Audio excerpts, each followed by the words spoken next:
Bonjour Stéphane Guillon. Bonjour Cyrielle. Merci beaucoup d'être mon invité pour la seconde fois. Je suis ravie de vous revoir. C'était une promesse.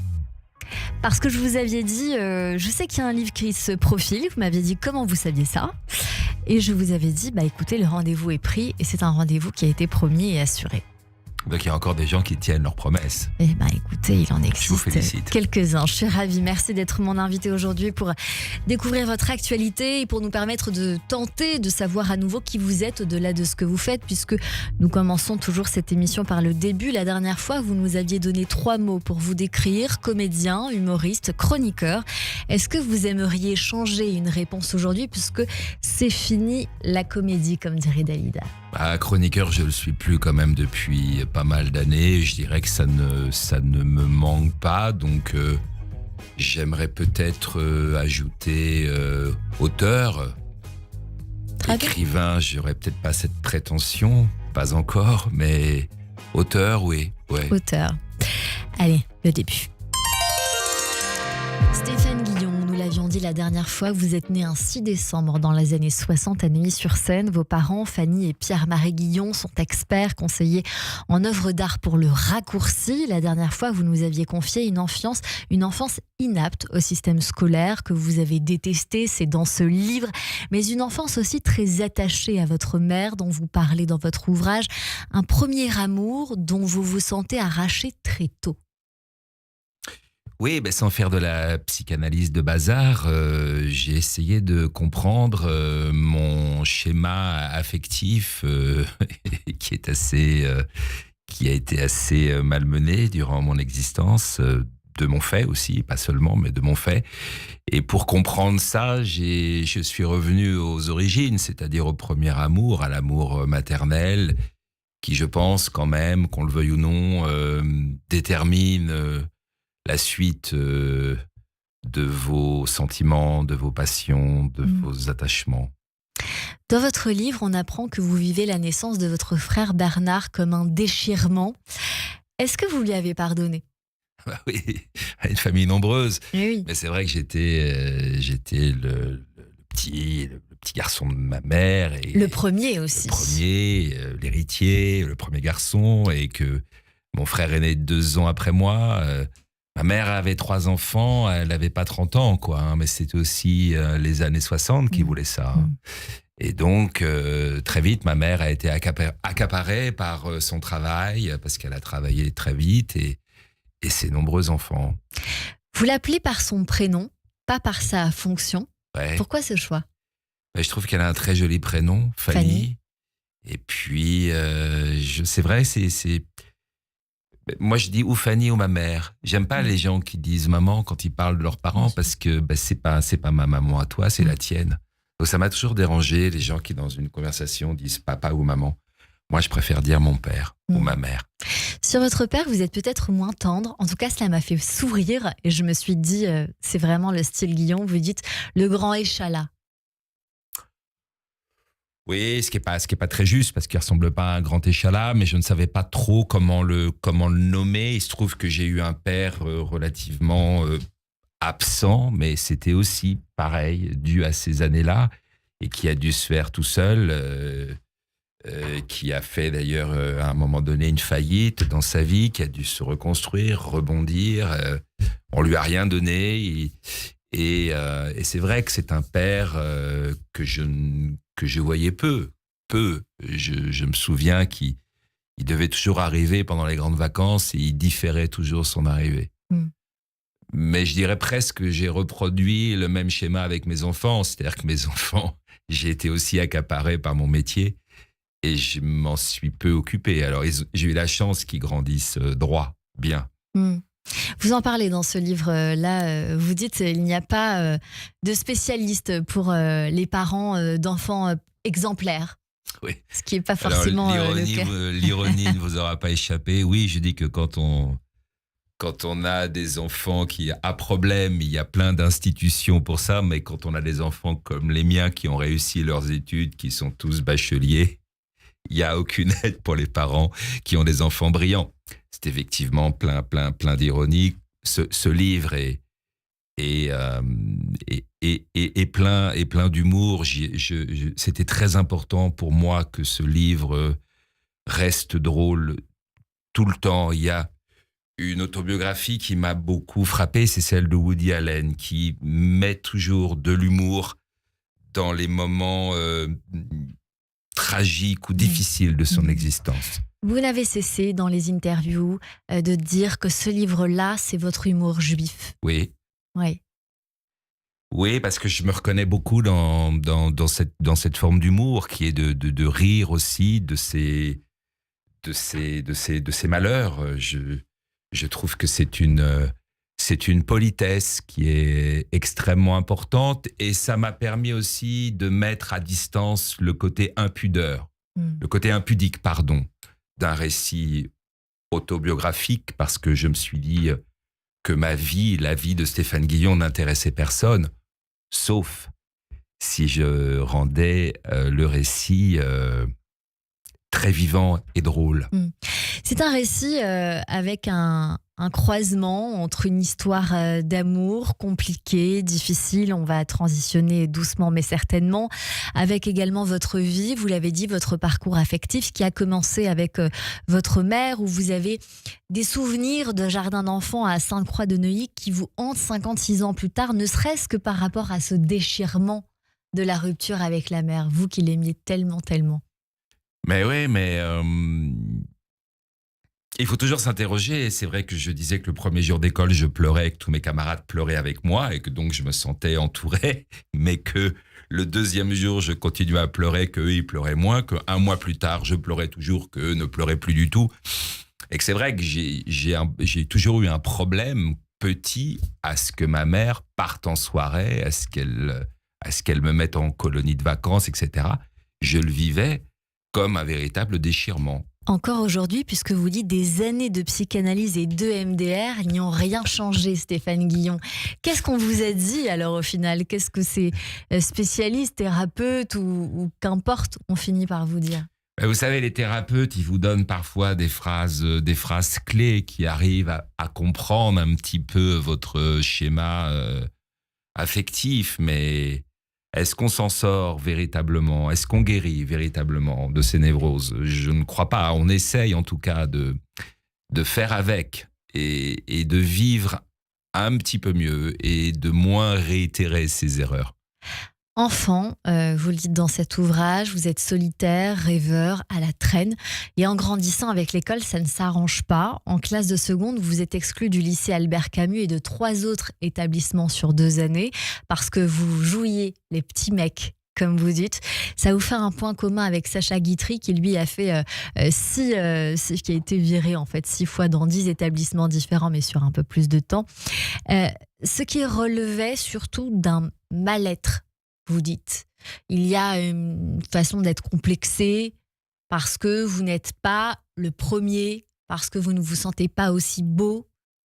Tout ça est en vous à ce moment-là ou vous le comprenez bien après ? Je vais le comprendre après. Je suis inapte à un système scolaire très tôt, très vite. Je suis totalement largué. Et après, ma façon de continuer à être à la marge, ça va être effectivement de me rebeller contre ce système, notamment en renversant un bureau sur ma prof de français. Un acte dont je ne suis pas particulièrement fier. Mais c'est vrai que j'avais une sorte de révolte, mais que j'ai gardée après et qui m'a servi durant toute cette époque à France Inter ou à Canal+. C'est toujours été l'indignation, mon moteur. Quand on me demande, mais qu'est-ce qui fait que tout d'un coup, vous avez envie d'écrire un papier ? C'est l'indignation. Et je vais transformer cette indignation en rire. Du moins, je vais essayer.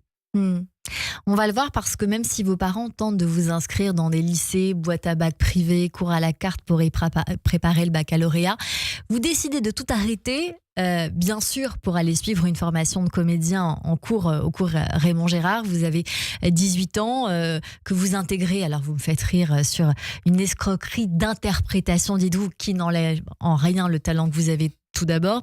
Mais vous décidez de tout arrêter après une rencontre avec votre ami Stéphane Brun à la sortie de Paulès. Est-ce que cet ami, vous l'avez revu ? d'une part. Est-ce que vous lui avez dit merci et est-ce que vous lui avez dit pourquoi? Non, je ne l'ai jamais revu. C'est vrai que moi, j'ai redoublé 2 fois et que Stéphane Brun n'avait jamais redoublé. Et on se retrouve dans cette boîte à bac qui s'appelait Paulès, Très qui était à connu. Neuilly-sur-Seine. Et il me dit, dans quelle terminale tu es? Et je le regarde, je lui dis, je ne suis pas en terminale, je suis en 6e. Et à En ce seconde. moment-là, en seconde, pardon. Et à ce moment-là, je décide d'arrêter mes études parce que je suis assez orgueilleux, assez fier, et je me suis dit, tu n'as pas pu être premier, c'est fini. Hors de question d'être dernier. Hors de fait. Pourquoi vous allez choisir la scène, Stéphane Guillon? Parce que c'est une époque où, a priori, pour l'heure, vous ne savez rien de la scène. Mais vous êtes happé comme ça. Il y a quelque chose qui vous attire. J'ai toujours voulu être comédien. Mon père dit qu'à 4 ans, déjà, je voulais être comédien. Après, j'ai eu un professeur de français, justement, à Paulès, qui nous a fait travailler Don Juan et qui, je crois, m'a donné Sganarelle. Et je lisais à voix haute et je lisais mieux que mes camarades et j'y prenais du plaisir, là où eux, c'était juste un exercice banal. Et moi, tout d'un coup, je me souviens de cette séance de lecture où je me suis dit, mais qu'est-ce que tu attends? Vas-y. Et donc, à 17 ans, je suis rentré au cours Raymond Gérard, qui était en mai 81, date ô combien symbolique. Je suis rentré là-bas et j'ai commencé le théâtre à mi-temps. Parce qu'il devait y avoir l'école, entre-temps, Atmer. Ouais. Sauf qu'un bulletin arrive et vous n'avez pas fait le job. C'est-à-dire que le directeur d'Atmer était féru de théâtre. Il avait son bureau était tapissé d'affiches de théâtre. Et quand je suis arrivé, on faisait notre emploi du temps à la carte. C'était le principe de l'école, c'était à la carte. Et il m'a dit, qu'est-ce que vous voulez faire dans la vie? Je lui ai dit, je vais être comédien. Et il m'a dit, ah bon? Je lui ai dit, oui. Et il m'a dit, bon, écoutez, venez quand vous voulez. Il m'a vraiment dit cette phrase. Et c'est la première fois où j'ai obéi au doigt et à l'œil à un directeur d'école, c'est-à-dire que je ne suis jamais venu. Et le premier bulletin qui est arrivé chez mes parents, qui payait en plus cette boîte, qui était d'ailleurs, qui s'appelait Les Hirondelles, la bien nommée, mon père a vu que j'avais pas mis une orteille là-bas, quoi, que ça faisait cher pour le coup. Il y a beaucoup de tendresse avec vos parents dans votre livre, sous couvert d'humour un peu corrosif. J'ai en tête un échange avec vos parents sur notamment une certaine Isabelle Kiss qui travaille au Crédit Lyonnais. Je laisserai le soin à nos auditeurs de lire la page 76 de votre ouvrage.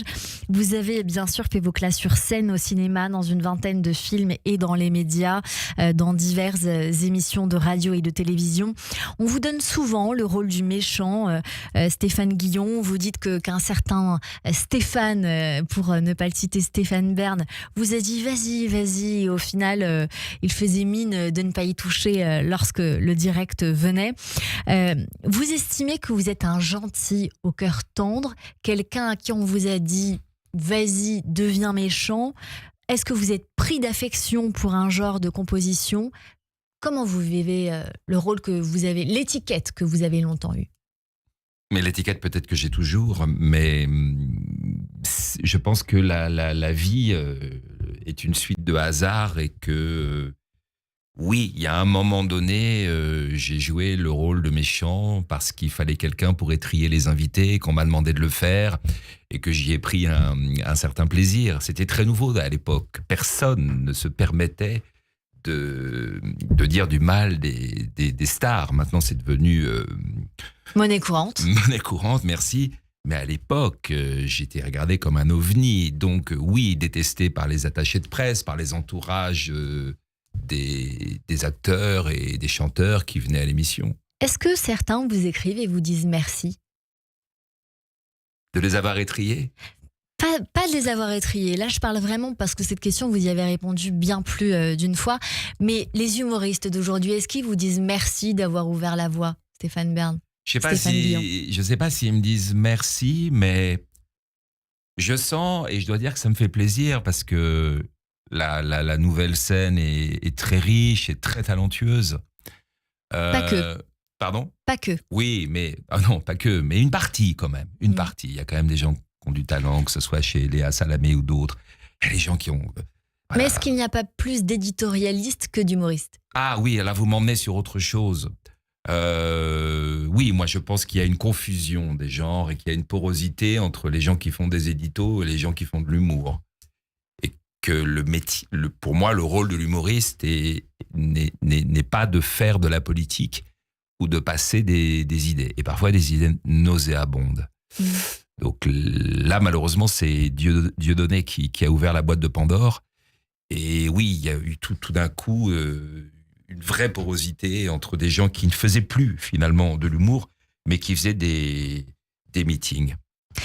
Vous dites dans votre livre et sur les interviews dans lesquelles je vous ai entendu, Stéphane Guillon, que guidé par le cœur très tôt, l'amour va vous faire beaucoup voyager, parfois au détriment du travail.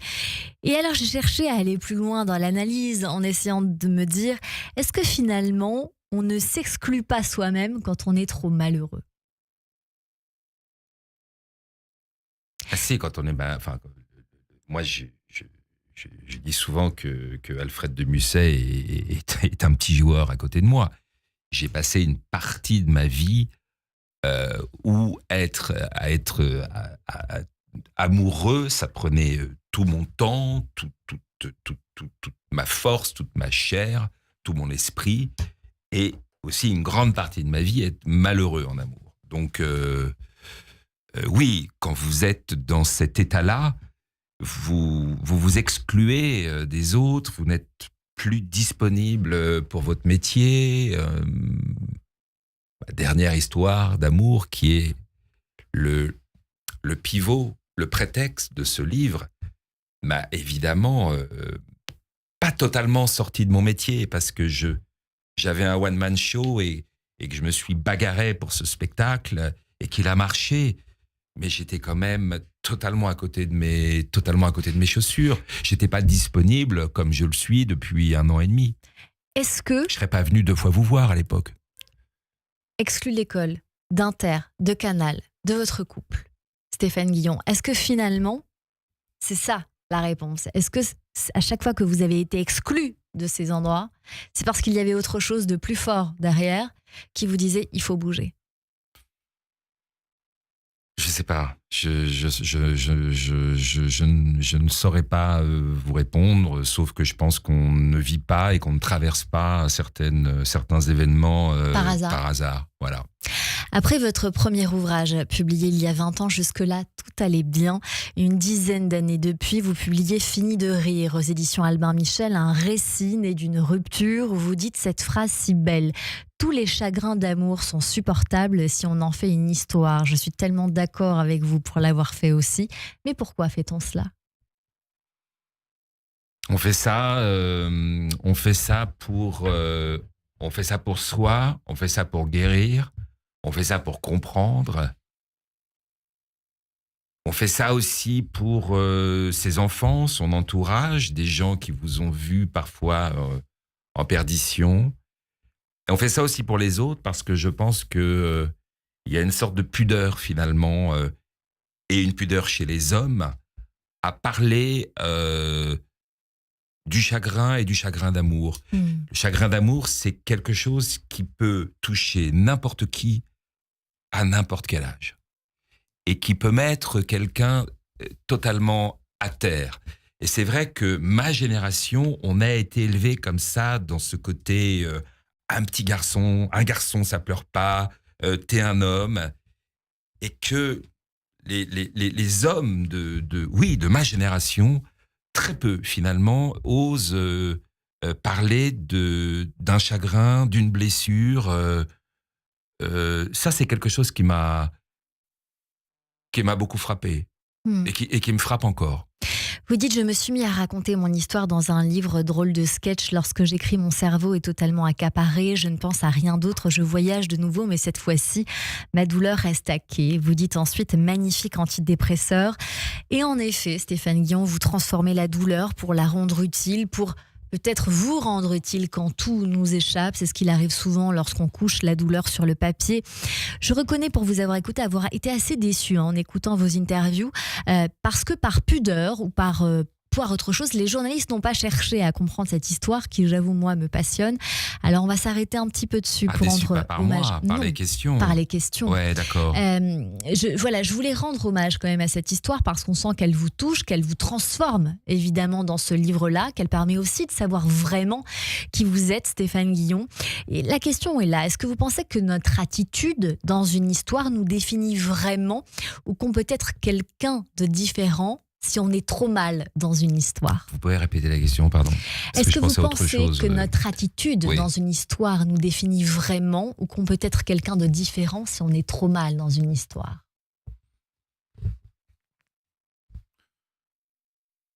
Oui, on est quelqu'un de différent quand on est trop mal dans une histoire. Quand on est mal dans une histoire, on agit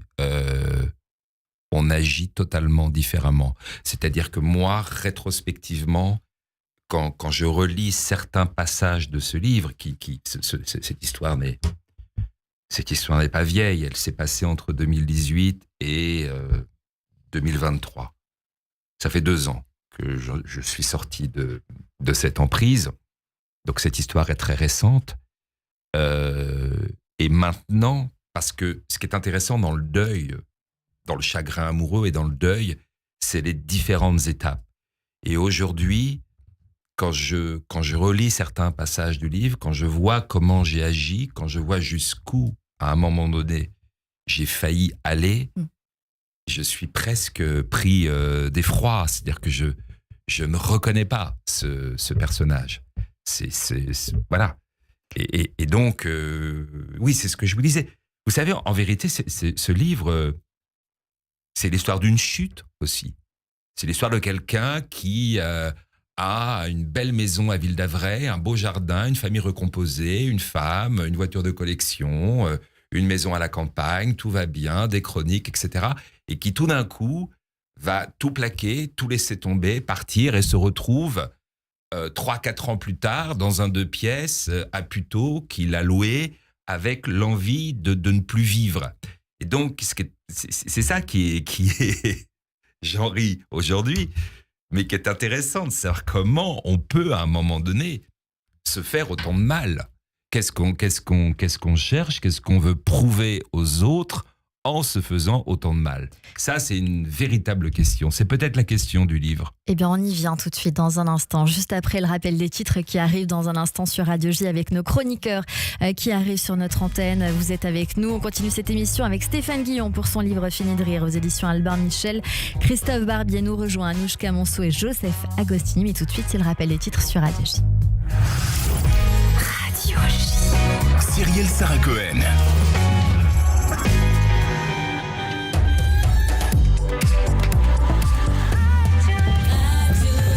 15h30 sur Radio J, bonjour et bienvenue. Tout de suite, le rappel des titres avec Steve Nadjar.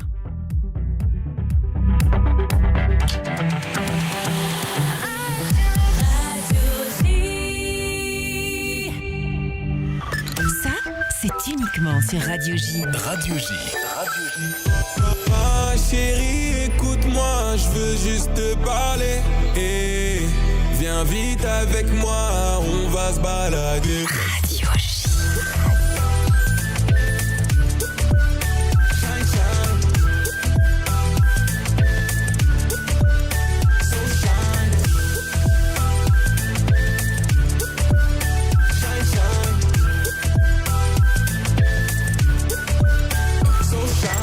Vous écoutez Radio J.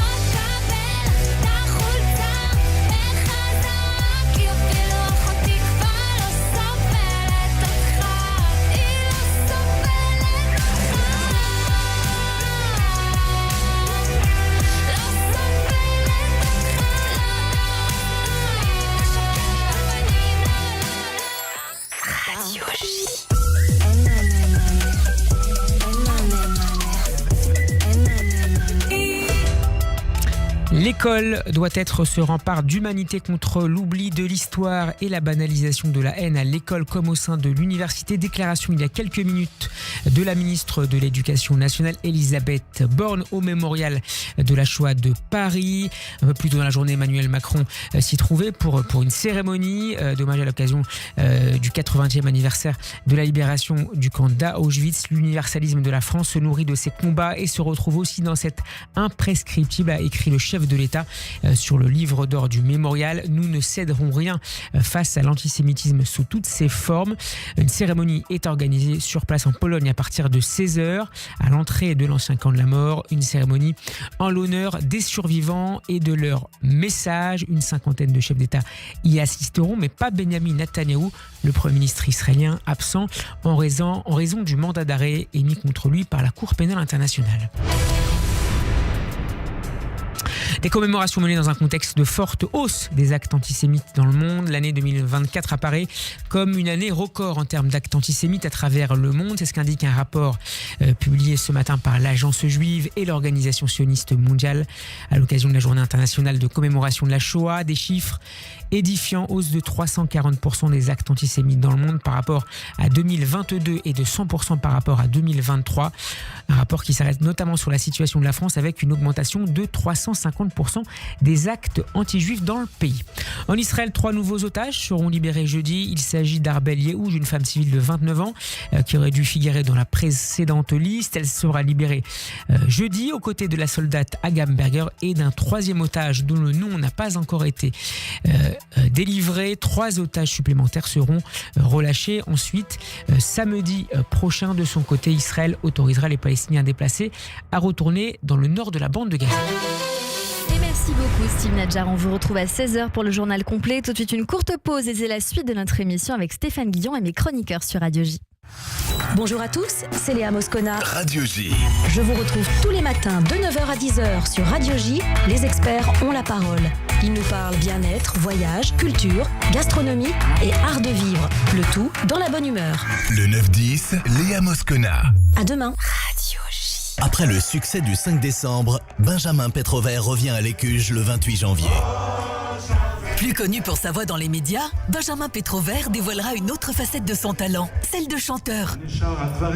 Des chansons, des anecdotes et le plaisir de chanter ensemble des grands classiques de la chanson française avec une touche israélienne. Prêt à monter à bord ? Rendez-vous le 28 janvier avec Benjamin Pétrover à l'Écuge. Réservation Écuge.fr. au 01 53 20 52 52. Devenez le leader de votre communauté. Engagez-vous pour une cause qui vous tient à cœur en vous professionnalisant. Rejoignez l'Élige, l'école de leadership institutionnel juif. Un programme de l'Alliance israélite universelle qui s'adresse aux 25-35 ans de toute la France. 24 mois de formation à la connaissance du judaïsme et aux outils de leadership. Attention, les 7, 8 et 9 février, week-end d'intégration. Pour en savoir plus, aiu.org et candidatez elige@aiu.org. Avec l'Élige, devenez le leader de demain. Radio J. Radio J. 15h-16h, Cyrielle Sarah Cohen, du lundi au jeudi. De retour sur l'antenne de Radio J, merci de passer votre après-midi avec nous jusqu'à 16h30 avec mon invité aujourd'hui Stéphane Guillon pour son livre Fini de rire aux éditions à Albin Michel. Nous en parlions forcément juste un petit peu avant la pause, Stéphane Guillon, et j'ai envie de répondre à ce que vous me disiez parce que vous me parlez de cette emprise, vous me parlez de comment on parle de ce livre d'une chute finalement, et vous écrivez ces mots que je souhaitais dire à l'antenne. Je ne sais pas comment on tombe sous l'emprise de quelqu'un, dites-vous, cela ne m'est jamais arrivé. À quel moment le processus se met en place? Pourquoi renonce-t-on à ce qui est profondément, intimement depuis des années pour se mettre sous la coupe d'un autre? À quel moment ai-je commencé à dormir avec des pierres, à parler aux esprits et à remercier à voix haute les maisons quand nous les quittions? À quel moment ai-je accepté de recouvrir d'un drap les écrans plasma des chambres d'hôtel? Oui, à quel moment on renonce à soi pour adhérer à la folie de l'autre, à ses dictats, à ses maltraitances, à ses changements d'humeur. Voilà, parce que je pense que beaucoup d'auditeurs ont vécu ce genre de choses. Alors peut-être pas à ce point-là, mais oui, croiser un jour dans sa vie quelqu'un de Toxique, merci, parce que je voulais pas employer un mot plus fort volontairement. C'est compliqué.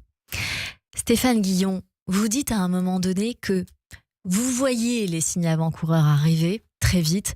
Vous avez quelques années d'écart. Ouais. Sans regret, vous souriez parce qu'il y en a pas mal en effet, mais sans regret, vous dites que vous l'aimez en disant « Plus l'adversité est grande, plus je m'agrippe à mon choix ». C'était compliqué, comme je vous l'ai dit, j'avais quitté ma femme, j'avais quitté une famille recomposée on était 7 à la maison. Ça faisait 15 ans voilà, j'avais une petite fille en commun avec mon ex-femme. J'avais quitté énormément de choses pour être avec cette personne. Et c'est compliqué de faire machine arrière, de se dire qu'on s'est trompé, de se dire qu'on a causé autant de chagrin pour finalement une histoire qui est toxique, qui n'en vaut pas la peine. Et puis, il y a aussi quelque chose en vous qui fait que vous pensez que vous pouvez sauver l'autre, que vous pouvez la sauver de ses diables, de ses toxicologies, je ne sais pas si c'est français, vous m'aidez, de ses addictions, tout à fait, de ses addictions, ça, de son mal-être tout simplement. Vous avez envie de sauver l'autre, de surtout sauver que l'autre est aussi une victime, est aussi quelqu'un qui a subi des accidents, qui a subi des gens toxiques, qui a subi des abus. Et donc, ce sont des êtres que vous aimez infiniment, par-dessus tout. Votre psy vous dit quelque chose d'extrêmement intéressant pour ceux qui nous écoutent, parce que ça va aider plus d'une personne. Il n'y a pas une victime et un bourreau. Et vouloir à tout prix sauver l'autre peut constituer aussi une forme de tyrannie. Ouais. Ça, par exemple, on parlait tout à l'heure de phrases clés qu'elle m'a données. Ça vous mouche. Vous vous dites ça vous mouche, c'est-à-dire que oui, vous savez, moi j'ai mes responsabilités dans cette histoire. Hein. C'est 50-50. Est-ce que vous pensez que le couple c'est 50-50 ? Je pense que dans une rupture, c'est ce qu'elle m'avait dit un jour. Elle m'avait dit arrêtez de vous flageller, Stéphane. Une rupture c'est 50-50 au niveau des responsabilités. Ça aussi, ça a été une phrase forte. C'est des phrases qui vous permettent de vous en sortir, de comprendre. Stéphane Guillon, vous allez écrire, vous allez nager. Vous attelez à sauver une mouette comme si votre propre vie en dépendait. Vous allez aussi vous souvenir des premiers amours qui ont commencé à vous égratigner, de votre mère Fanny, votre maîtresse d'école Mademoiselle Garsolino, à Elisabeth, Amy en passant par Muriel. Qui avez-vous le plus aimé ? Je ne pense pas avoir aimé une personne. En plus, je serais tenté comme ça de répondre ma mère, mais j'ai eu la chance d'avoir de très très belles histoires d'amour et d'avoir j'ai grandi grâce aux femmes et j'ai rencontré dans ma vie des femmes merveilleuses, vraiment merveilleuses. Un silence. Un ange passe, deux même. Non, ça me fait réfléchir parce que vous savez, j'ai un invité que j'aime énormément, que je reçois une fois par an, qui s'appelle Jean-Paul Antoven et qui m'a répondu quelque part une réponse un peu similaire en me disant plus d'une fois « Les femmes de ma vie m'ont construit ». Et je pense que c'est ce que vous pensez aussi.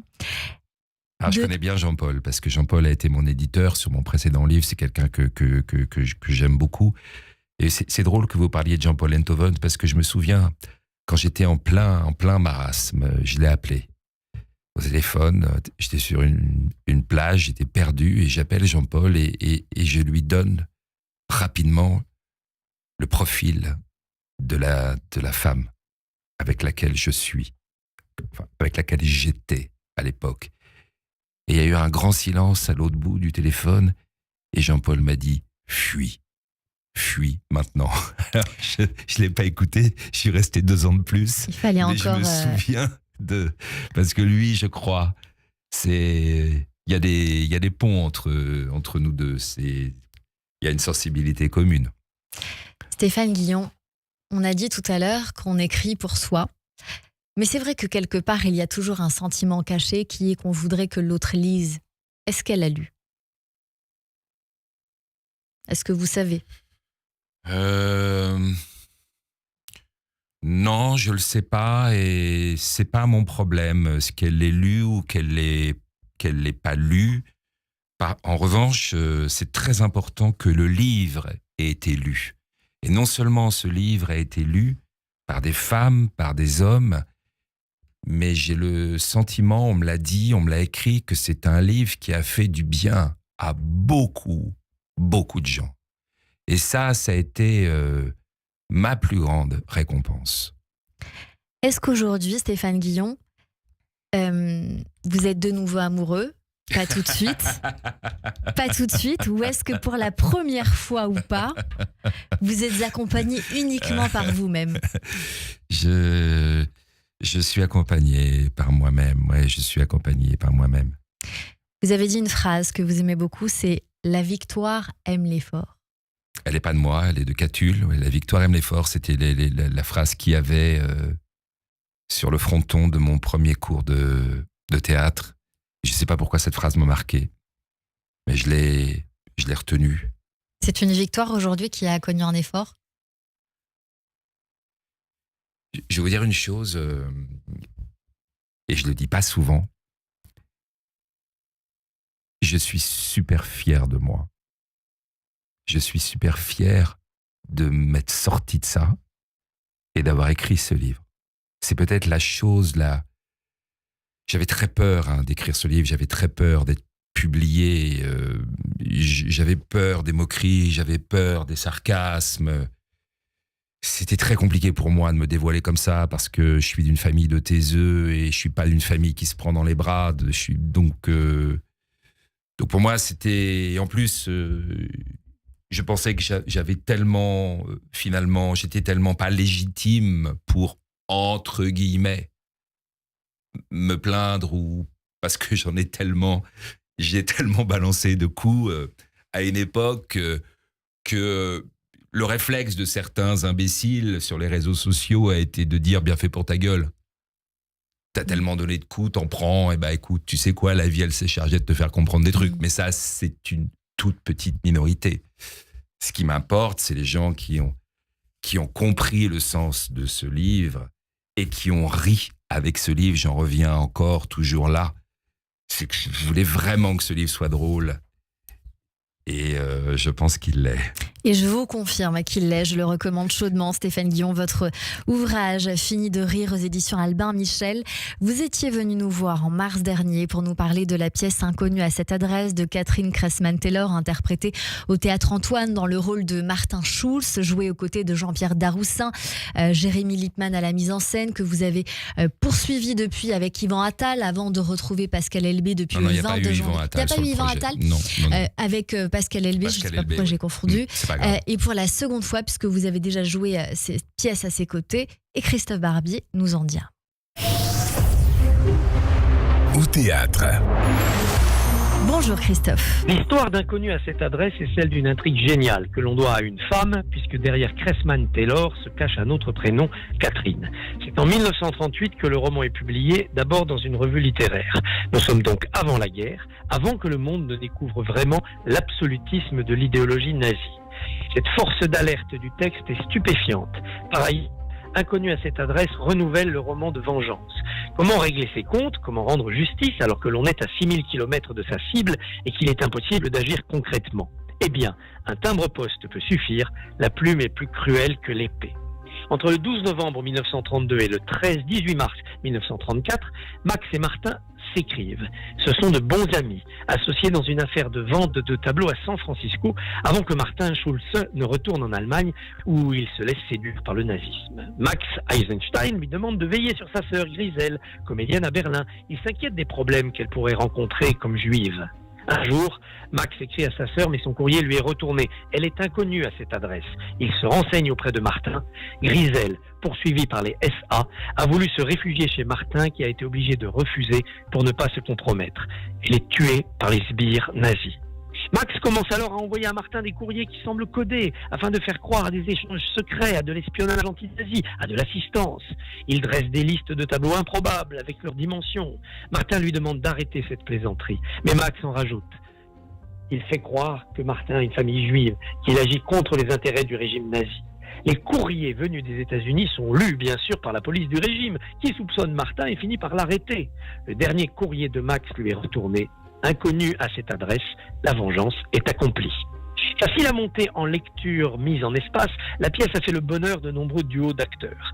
Stéphane Guillon est l'un des plus assidus, puisqu'il la joue depuis bientôt 13 ans.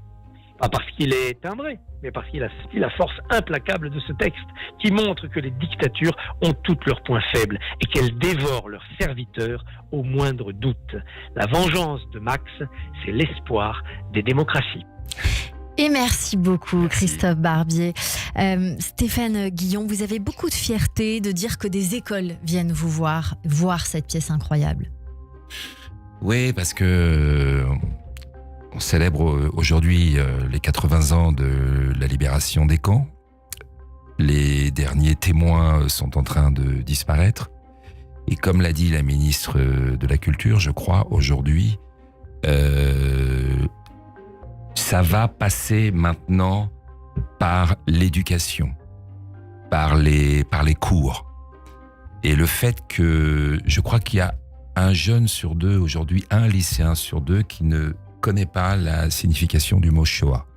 Donc le fait qu'il y ait tous les soirs au Théâtre Antoine des écoles est quelque chose qui me ravit. J'ai dit à Jean-Marc Dumontet il y a 14 ans qu'il pourrait toujours compter sur moi pour défendre ce texte. Je l'ai joué plusieurs fois, je le joue encore, et tant que Dieu me prêtera vie, je le jouerai. Évidemment que je fais d'autres choses à côté au théâtre, mais c'est un texte essentiel, c'est un texte qui est d'une force incroyable, c'est un texte qui malheureusement et de plus en plus résonne, de plus en plus. Quand on l'a joué il y a 14 ans, les pogroms, on se disait les pogroms massacrer quelqu'un pour sa religion, ça appartient au siècle passé. Et quand on a rejoué ça après le 7 octobre, il y avait une émotion dans la salle, il y avait une communion avec le public. On s'est dit, tiens, qu'est-ce qui se passe ? Et on a compris ce qui se passait. On a compris finalement que non, aujourd'hui, au XXIe siècle, on peut encore massacrer des gens pour leur religion, pour leur appartenance à une terre, etc. Et ça, c'est quelque chose qui est très, très, très fort, très bouleversant, avec parfois, et c'est le talent de Cressman Taylor, et on peut faire un pont avec le livre, avec parfois des rires à certains moments. La pièce est géniale, elle est construite comme un trieur, et elle est d'une efficacité redoutable, alors que c'est pas une pièce, c'est une nouvelle. Oui. Il faut absolument y aller. On a eu beaucoup de monde avec Jean-Pierre Daroussin. Ça commence à reprendre là avec Pascal Elbé, qui est un merveilleux partenaire, qui s'investit incroyablement dans le rôle, puisqu'il l'a appris en 15 jours, et qui joue ça déjà merveilleusement bien. Et donc, venez au Théâtre Antoine. C'est important que vous soyez nombreux dans la salle pour faire taire la bêtise et l'ignorance. L'ignorance qui est finalement le vice de tous les maux. Inconnu à cette adresse, Stéphane Guillon et Pascal Elbé, c'est du mercredi au dimanche à 19h et toujours au Théâtre Antoine. Tout de suite, c'est le billet du jour avec Anouchka Monceau. Le billet du jour. Bonjour Anouchka. Bonjour Cyrielle Sarah Cohen. Alors on me dit qu'un non-juif s'est glissé chez Radio J. Bonjour Stéphane Guillon. Bonjour. Alors pour les très jeunes qui nous écoutent et ceux qui vivent dans une grotte, Stéphane Guillon, c'est le Victor Wembanyama de la chronique. Celui qui a été un des plus grands snipers de Canal+, France Inter, Salut les Terriens, présenté par Thierry Ardisson. D'ailleurs Stéphane Guillon, comme lui je fais votre portrait sans vous demander ce que vous en pensez. Et comme lui j'ai toujours mon groupe de Zikos avec moi. À quoi ça sert de faire votre portrait quand on peut lire votre autobiographie ?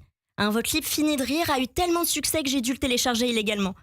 On peut dire que c'est la meilleure autobiographie que j'ai lue après le journal d'Anne Frank.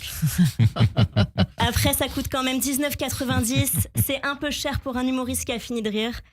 Stéphane Guillon qui écrit un livre qui s'appelle Fini de rire, c'est comme si Depardieu écrivait un livre qui s'appelait Fini les mains au cul, ou que Donald Trump sortait un livre sur la cuisine mexicaine. C'est improbable. Dans ce livre, vous vous moquez de vos malheurs et vous comparez cela à de l'humour juif. Alors sachez, cher Stéphane Guillon, que quand nous, on est dépressifs, on n'écrit pas d'autobiographie. On devient directement psychiatre. Et on gagne 150 € de l'heure. La dépression aux Bahamas, c'est quand même vachement mieux. Vous avez choisi la Corse pour vos réfugiés, l'île des Justes, cette magnifique et petite terre qui résiste toujours et encore à l'envahisseur, à la fois adulée et détestée, comme Israël. C'est le seul endroit où on aime mal se faire parler. En fait, la Corse, c'est un peu la terre promise des Goïs, quoi. J'ai beaucoup aimé votre livre, même si j'allais quand même mieux avant, je dois vous avouer. Vous vous livrez, vous faites tomber le masque, on découvre un Stéphane Guillon touchant, intelligent et fin. Par contre, vous arrêtez pas de vous crerson, hein. En yiddish, c'est se plaindre. Comme dirait ma mère, vous êtes peut-être juif ashkénaze, mais vous ne le savez pas. La preuve, vous avez 2 enfants qui ont eu le barreau. En lisant votre livre, je me suis trouvé des points communs avec vous. Comme vous, j'ai une enfance difficile à Neuilly-sur-Seine. C'est pas du gâteau. Tel est notre ghetto. Et comme vous, je me suis faite larguer par mail, et WhatsApp, et Instagram, et TikTok, et Snapchat, par lettre recommandée, la même semaine. Et ouais, je vous bats. Et la question que je me pose, c'est comment vous faites après tout ça pour décider de devenir gentil ? Parce que moi, après l'émission, j'ai rendez-vous à la cour d'assises. Rassurez-vous, mon psy me dit que je suis innocente. J'ai juste des problèmes avec mon père. Comme vous. Non mais vous qui avez toujours été incisif, c'est quoi votre astuce pour devenir quelqu'un de bien ? Vous avez un plan fumette ? Vous avez pris de la ayahuasca avec un chaman ? Bon, vous avez fini de rire. Si aujourd'hui on ne peut plus rire de tout, nous autres saltimbanques, on a besoin de vous, Stéphane Guillon. Et puis j'ai pas le choix, moi. J'ai pas connu les années Canal. Comme vous. Et qu'est-ce que je vais faire si j'arrête l'humour ? Je peux même pas être caissière. Le seul légume que je connais, c'est l'aubergine que j'ai envoyée à mon ex, après qu'il m'ait larguée. En plus, il y a eu des moments marrants cette semaine pour lesquels j'ai pas pu passer à côté, comme Marine qui a gagné la Star Academy et qui, en pleurs, a lancé un « Maman, j'ai gagné, maman !» On dirait moi au ski quand j'ai fini première des piou-piou et que j'ai eu mon niveau flocon l'année dernière. Il y a eu Trump aussi qui, après avoir retiré les États-Unis de l'accord de Paris, veut racheter le Groenland. Trump, c'est un peu le petit garçon du supermarché qui pleure devant le rayon bonbons. Hein. Au début, tu dis qu'il fait de la peine, et en fait, c'est juste un gosse accro au sucre mal poli dont la mère te fait croire qu'il est TDAH. J'ai vu, Stéphane, que vous avez partagé quelques actualités politiques dans vos stories Instagram. Alors c'est un plaisir et un honneur d'avoir pu dire quelques bêtises dessus devant vous. C'est bien connu qu'on peut rire de tout, mais pas avec n'importe qui. Mais je sais qu'à présent, avec vous, si. Ah, c'est mon ex. Je crois que je viens de me faire re-larguer. Bon, allez, fini de rire. Faut que je vous laisse.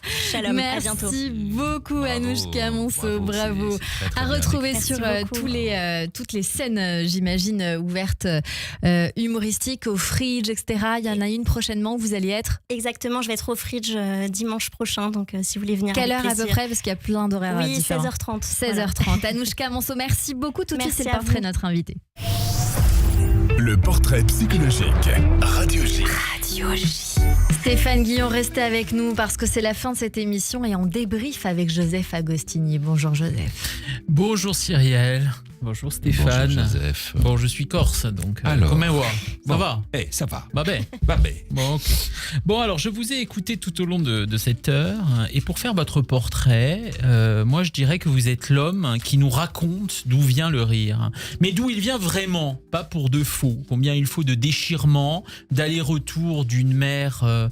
de spasmes du sanglot, combien d'absences lancinantes et de ratages abyssaux il faut pour un éclat de rire.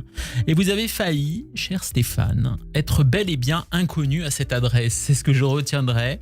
Il y a quelque chose d'un déclaré mort, presque disparu, terrassé par le réel impossible qui nous dicte ce qu'il faut faire sans nous dire qui nous sommes. Et c'est bien là notre drame.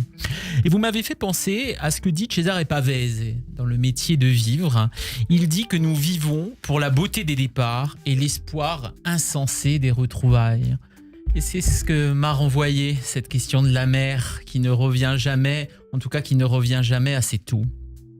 Et pour cultiver l'ironie acerbe d'un faux méchant et d'un enfant catastrophé, il faut être comédien, humoriste, chroniqueur, auteur, peut-être, mais on s'en fout. Il faut être surtout, aussi et surtout, un psychanalysant. Il faut avoir fait une psychanalyse, mais une vraie, celle qui nous permet d'être encore vivants alors qu'on a déjà été déclaré mort 100 fois, celle qui nous permet un véritable travail sur soi-même, c'est-à-dire un travail sur personne, et qui nous permet de dépasser la disparition des êtres aimés, leur préférer un instant seulement, l'ivresse d'exister.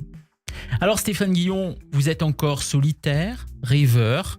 Vous osez pleurer là où les autres hommes s'arrêtent aux yeux qui brillent. La victoire aime l'effort, nous avez-vous murmuré en citant Catulle. Alors je dirais encore un petit effort, Stéphane. Allez, un dernier pour nous offrir le bonheur et le malheur, peut-être les deux, qui sait, de vivre. Merci beaucoup, Joseph Agostini, que l'on retrouve évidemment tous les lundis sur Radio J. C'est la fin de cette émission, Stéphane Guillon. Déjà. Merci d'avoir été avec nous. Mais c'était un plaisir. J'ai trouvé les chroniques brillantes et merci pour cette interview. Merci d'avoir si bien parlé du livre et du spectacle. Merci beaucoup. Merci à vous pour ce joli moment. Fini de rire. Le livre de Stéphane Guillon est à retrouver aux éditions Albin Michel. Merci à toutes et à tous de nous avoir suivis. Rendez-vous demain dès 15h avec le journaliste Benjamin Pétrovert pour son rendez-vous musical à l'Écuche. Tout de suite, dans un instant, le journal sur Radio J. Belle journée.